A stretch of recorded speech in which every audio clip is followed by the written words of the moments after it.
Hi friends, welcome back to Mahabharata series 112. ఇప్పటి వరకు జరిగిన కథ ఏంటంటే, గోగ్రహణ సమయంలో అర్జునుడు కర్ణుడు ఎదురుపడ్డారు. అర్జునుడు కర్ణుడిని విల్లు ఇరగ్గొట్టి పారిపోయేలా చేశాడు. ఆ తర్వాత ఏం జరిగిందో తెలుసుకోవాలనుకుంటే ఈ వీడియోని స్కిప్ చేయకుండా లాస్ట్ వరకు చూడండి. అర్జునుడు ఉత్తరుణ్ణి చూసి, ఉత్తర కుమార, కురుసేనలో ముఖ్యుడు కర్ణుడు పారిపోయాడు. ఇంకా మనకు ఎదురు నిలిచేది ద్రోణాచార్యులు మాత్రమే అంటూ కురుసేనను చూస్తున్నాడు అర్జునుడు. ఉత్తరకుమారుడు అర్జునుడిని చూసి, అర్జున, నిన్ను చూస్తుంటే ఆశ్చర్యము, భయం, విహల్యభావము కలుగుతున్నాయి.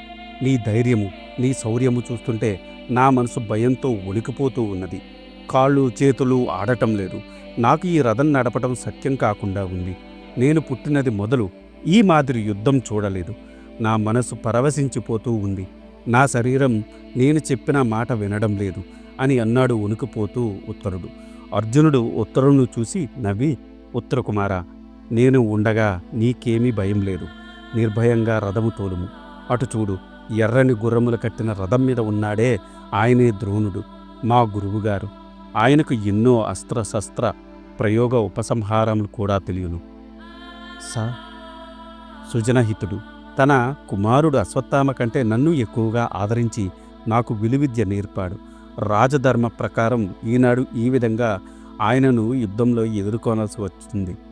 నువ్వు మన రథమును ఆయనకి ఎదురుగా పొన్నుము అని అన్నాడు అర్జునుడు. ఉత్తరుడు ఆ ప్రకారం చేశాడు. అర్జునుడు గురువుగారిని చూసి, గురువుగారు నమస్కారము. అడవులలో 12 ఏళ్ళు అజ్ఞాతంగా ఒక ఏడు గడిపి ఎన్నో బాధలు పడ్డాము. ఇది మంచి సమయము అని మీ ముందుకు వచ్చాను. నా మీద కోపగించకుండా దయచూపండి. మీ మీద బాణం వేయడానికి జంకుతున్నాను కనుక ముందు మీరే నా మీద శరప్రయోగం చెయ్యండి అని వేడుకున్నాడు అర్జునుడు. అతని మాటలకు సంతసించి ద్రోణాచార్యులు అర్జును మీద 20 బాణాలు సంధించాడు. వాటిని మధ్యలోనే విరిచేశాడు అర్జునుడు. అప్పుడు అర్జునుడికి ద్రోణుడికి ద్వంద్వ యుద్ధం ఆరంభమైంది. ఇద్దరూ అతిరథులు, అస్త్రశస్త్ర కోవిదులు, అద్భుతమైన బాహుబలం కలవారు, పరాక్రమ ఓపితులు. వీరి ఇరువురి యుద్ధం చూడటానికా అన్నట్టు కురుసేనలు యుద్ధం ఆపి వీరినే చూస్తున్నారు. ద్రోణుడు ప్రయోగించే అస్త్రములు అన్నిటినీ సమర్థవంతంగా ఎదుర్కొంటున్నాడు అర్జునుడు. వాటిని నిర్వీర్యం చేస్తున్నాడు. అర్జునుడి పరాక్రమం చూసి ద్రోణుడు విస్తుపోయాడు. తన సైన్యం తిరిగిపోతూ ఉంది. అర్జునుడిని గెలవడం అసాధ్యం అనిపించింది. ఇంతలో అర్జునుడు తన బాణాలతో ద్రోణుని శరీరాన్ని, సారథిని, కేతనాన్ని ఒక్కసారిగా కొట్టాడు. కురు సైన్యం ఆహాకారాలు చేశాయి.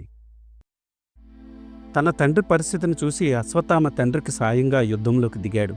అర్జునుడిని ఎదుర్కొన్నాడు. అర్జునుడు అశ్వత్థామ రథాన్ని, కుర్రాలని తన బాణాలతో కొట్టాడు.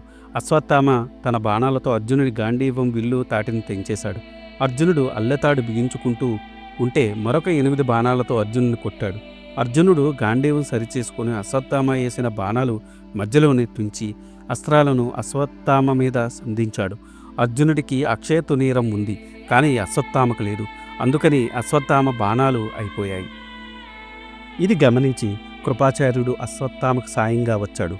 అర్జునుడు కృపాచార్యుని ఎదుర్కొన్నాడు. కృపాచార్యుడు విజృంభించి అర్జునుడి కపిధ్వజము కొట్టి జయజయ ద్వానాలు చేశాడు. అర్జునుడు కోపించి కృపాచార్య రథాన్ని విరగ్గొట్టాడు. రథములకు కట్టిన హయములను చంపాడు. విల్లు ఎరగొట్టాడు. సారథిని చంపాడు. కృపాచార్యుడు విరదుడయ్యాడు. కానీ భయపడక శక్తి అనే అస్త్రాన్ని విసిరాడు. అర్జునుడు శక్తిని ముక్కలు చేశాడు. చేసేది లేక కత్తి, డాలు తీసుకుని అర్జునుడికి ఎదురించాడు. అర్జునుడు కృపితో కత్తి విరగ్గొట్టాడు. వెంటనే కృపుడు పక్కనే ఉన్న అశ్వత్థామ రథం ఎక్కాడు. కృపాచార్యునికి పట్టిన గతి చూసి కౌరవసేనలన్నీ భీష్ముడి వెనక చేరాయి. అది చూసి వృషసేనుడు అర్జునుని ఎదుర్కొన్నాడు. అర్జునుడు అతని చూసి ఒక బల్లెంతో వృషసేను విల్లు విరగ్గొట్టి అతని గుండెల మీద పొడిచాడు. ఆ దెబ్బకు వృషసేనుడు పారిపోయాడు. పక్కనే ఉన్న దుశ్శాసనుడు, ధృముకుడు, వివసంతటి, వికర్ణుడు, శకుని అర్జునుడికి ఒక్కమాటుగా చుట్టుముట్టారు. అర్జునుడు తన వాడి బాణాలతో వారి రథాలను ముక్కలు ముక్కలు చేసి వారి విల్లులను తుంచాడు. వారందరూ అర్జునుడి దాటికి తట్టుకోలేక పారిపోయారు. అర్జునునికి ఎవరూ ఎదురు నిలవలేకపోయారు. అప్పుడు అర్జునుడు ఉత్తర కుమారుడితో, కుమార, అటు చూడు, తాళ్ల వృక్షధ్వజంతో మెరుపు వలె మెరుస్తున్న మా తాత భీష్ముణ్ణి చూడు. ఇంకా ఆయన ఒక్కడే మిగిలి ఉన్నాడు. ఆయన వంకకు మన రథం పోనిము అన్నాడు అర్జునుడు. ఉత్తరుడు భీష్ముని వంకకు రథం పోనిచ్చాడు. అర్జునుడిని చూసి భీష్ముడు తన శంఖం పూరించాడు. అర్జునుడు కూడా దేవదత్తం పూరించాడు. రెండు వృషభములు ఒకటిని ఒకటి ఢీకొట్టడానికి సిద్ధంగా ఉన్నట్టు వారిరువురిని చూస్తూ ఉంటే ముందు భీష్ముడు తన బాణాలతో కపిధ్వజమును, దానిని అనుసరించి తన భూతములను, రథసారథిని కొట్టాడు. ఆ బాణములన్నిటినీ మధ్యలోనే తుంచేశాడు అర్జునుడు. తన బాణాలతో భీష్ముడిని కప్పేశాడు.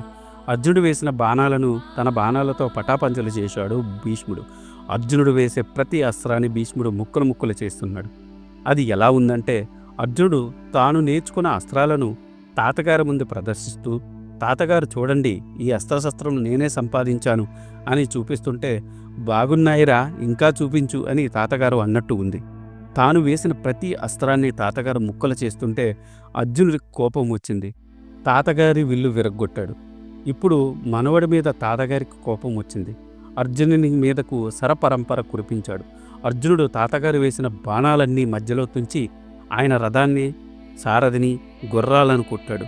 భీష్ముడు మరొక విల్లు తీసుకునే లోపే తాతగారి గుండెల మీద కొట్టాడు. భీష్ముడు సోలి రథాన్ని పట్టుకొని పడిపోయాడు. భీష్ముని పరిస్థితి చూసి అతని సారథి భీష్ముని రథాన్ని పక్కకు తీసుకుని వెళ్ళాడు. అర్జునుడు ఇంక ఎవరు మిగిలి ఉన్నారా అని చూస్తున్నాడు. ఒక్క పక్క ద్రోణుడు, కర్ణుడు, కృపుడు మొదలగు వారు నిలబడి ఉన్నారు. అర్జునుడు వారిని చూశాడు. ఉత్తర వారి వైపుకి రథం పోనిము అన్నాడు. అర్జునుడు తమ వైపు రావడం చూసి అశ్వత్థామ కర్ణుడితో, కర్ణ, అర్జునుడు మన వైపే వస్తున్నాడు, మనం ఏం చేస్తాం చెప్పు? అర్జున్ని ఎదుర్కోవడానికి నువ్వే సమర్థుడు, అర్జునుడిని నువ్వే ఓడించాలి అంటూ పరిహారం ఆడుతూ కర్ణుడి ముందుకు తోశాడు. నేను ఇప్పుడే ఇక్కడే అర్జున్ని ఎదుర్కొంటాను, చూస్తూ ఉండు అని అన్నాడు. అప్పటికే తనతో యుద్ధం చేస్తున్న వీరులను మట్టి కరిపిస్తున్నాడు అర్జునుడు. కౌరవ వీరులు అలసిపోయారు. ఇంకా అర్జునుడితో యుద్ధం మన వల్ల కాదని పక్కకు జరిగి దూరంగా నిల్చున్నారు. ఇక్కడ ఉత్తరకుమారి పరిస్థితి అలానే ఉంది. అర్జున, నువ్వేమో అలుపు సొలుపు లేకుండా యుద్ధం చేస్తున్నావు, నాకు దాహంగా ఉంది, కనీసం నీళ్లు తాగడానికైనా విరామం లేకుండా యుద్ధం చేస్తే ఎలాగా? ఇంకా నా వల్ల కాదు, నేను సారథ్యం చేయలేను అని అన్నాడు. ఉత్తరకుమార, కాస్త ఓపిక పట్టు, ఇంకా సుయోధనుడు ఒక్కడే మిగిలాడు. అతడు అభిమానధనుడు. అతడు మనతో యుద్ధానికి సిద్ధం అవుతున్నట్టు తోస్తున్నది. కావలిస్తే నేను నీకు రథం నడపడంలో సాయం చేస్తాను, భయపడకు అని చెప్పాడు అర్జునుడు. అడుగో, సుయోధనుడు అతని వైపు రథం నడుపు అని అన్నాడు. ఉత్తరుడు సుయోధనుడు ఉన్న వైపుకి రథం పోనిచ్చాడు. అర్జునుడు సుయోధను మీదకు ఆకలితో ఉన్న పులి మాదిరి విరుచుకుపడ్డాడు. మొదటనే సుయోధను గుండెలకు గురిపెట్టి 2 బాణాలు వేశాడు. సుయోధనుడు కూడా అర్జునుడి నుదుటిని కొట్టాడు.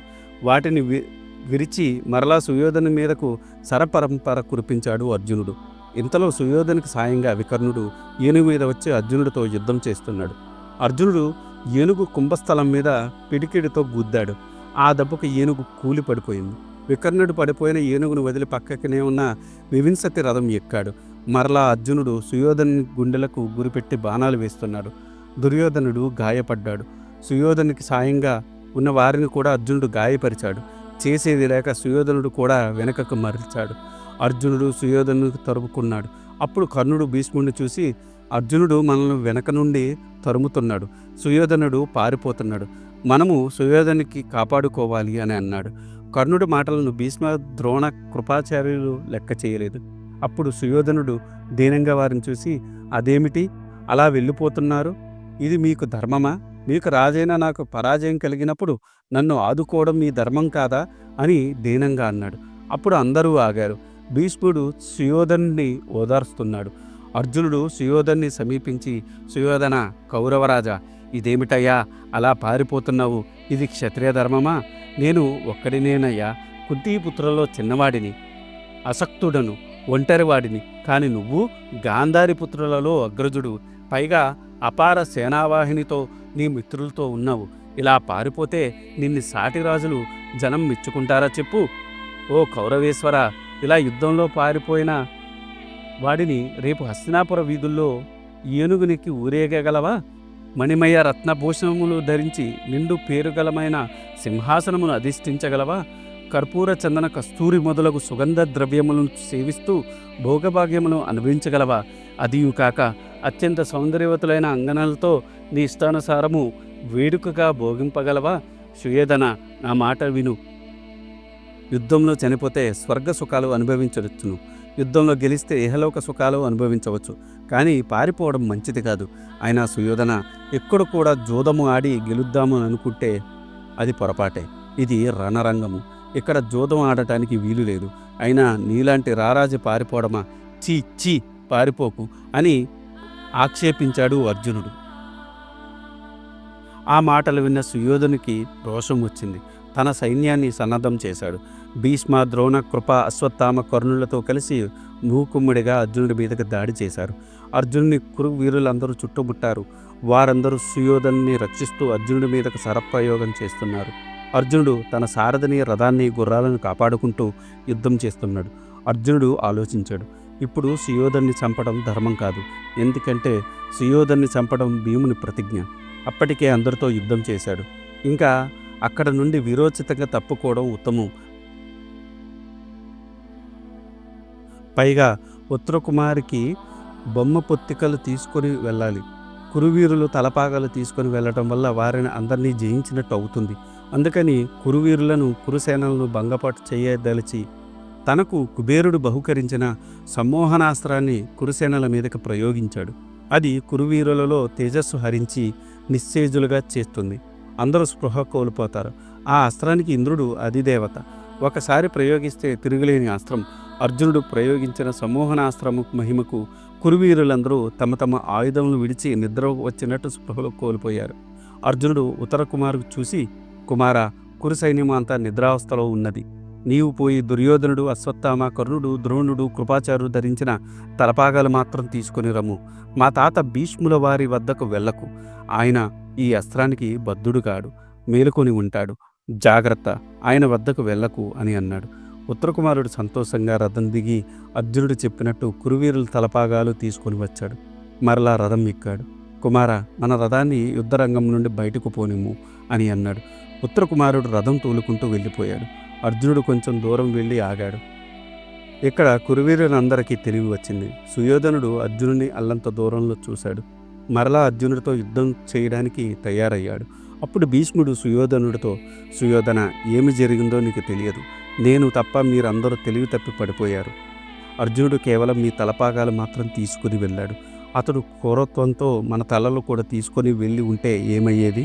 నువ్వు కూడా మెడవాల్చి స్పృహ లేకుండా ఒళ్ళు తెలియని పరిస్థితిలో ఉంటే నిన్ను కూడా చంపకుండా వదిలాడంటే అర్జునుడు ఎంత కరుణామయుడో తెలుసుకో. ఆ పరిస్థితుల్లో మనం ఉన్నప్పుడు మన ప్రాణాలు తీయకుండా వదిలాడు. కాబట్టి ఇంకా మనం యుద్ధం విరమించడం మంచిది.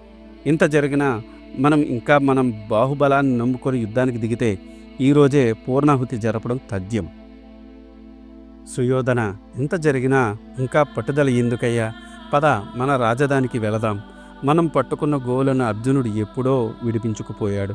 అవి మత్స్యనగరాన్ని చేరాయి. ఇంకా దీనికోసం ఈ యుద్ధం, ఈ సైన్యం నష్టం అని అన్నాడు భీష్ముడు. ఆ మాటలు విన్న సుయోధనుడు నిట్టూర్చాడు. మనసులో ఇంకా యుద్ధం చేయాలని ఉద్రేకంతో ఊగిపోతున్నా చేసేది లేక తాతగారి మాటలకు తలవంచాడు. తక్కిన కురువీరులు కూడా ఎలాగైనా సుయోధనుడిని అర్జునుడి బారి నుండి రక్షించుకోవడానికి యుద్ధ విరమణ మంచిదని అనుకున్నారు. భీష్ముడు ఆదేశానుసారం కురు సైన్యం వెనుకకు మరలింది. ఇది ఈనాటి వీడియో. ఆ తర్వాత ఏం జరిగిందో తెలుసుకోవాలనుకుంటే మీరు నా నెక్స్ట్ వీడియో కోసం వెయిట్ చేయాల్సిందే. దానికన్నా ముందు నాదొక చిన్న రిక్వెస్ట్. నేను చేసే ఈ మహాభారత సిరీస్ వ్యాస భారతం నుండి కవిత్రయం అంటే నన్నయ్య గారు, తిక్కన గారు, ఎర్రాప్రగడ గారు తెలుగులోకి అనువదించారు. అదే ఈ మహాభారతాన్ని నేను మీకు యథాతథంగా అందించాలనే సదుద్దేశంతో ఈ వీడియోలు చేస్తున్నాను. జనరేటెడ్ ఇమేజెస్తో వీడియోస్ చేయడం కొంచెం కష్టతరమైన విషయం అయినప్పటికీ మన సనాతన ధర్మంలో ఉన్న మంచిని చెప్పాలనే ఉద్దేశంతో పూర్తి కథని ఈ వీడియోల రూపంలో అందించడం జరుగుతుంది. అందుకని మీలాంటి వారి సపోర్ట్ నాకెంతో ముఖ్యం. మీరు నన్ను సపోర్ట్ చేయాలనుకుంటే జస్ట్ మీ అభిప్రాయాన్ని కమెంట్ల రూపంలో తెలియచేస్తూ, లైక్ చేస్తూ, 10 మందికి షేర్ చేస్తూ మన ధర్మాన్ని 10 మందికి అందేలా చేయాలని కోరుకుంటున్నాను. ఈ వీడియో కనుక మీకు నచ్చితే do like, share and subscribe. Thanks for watching. జై సనాతన ధర్మం.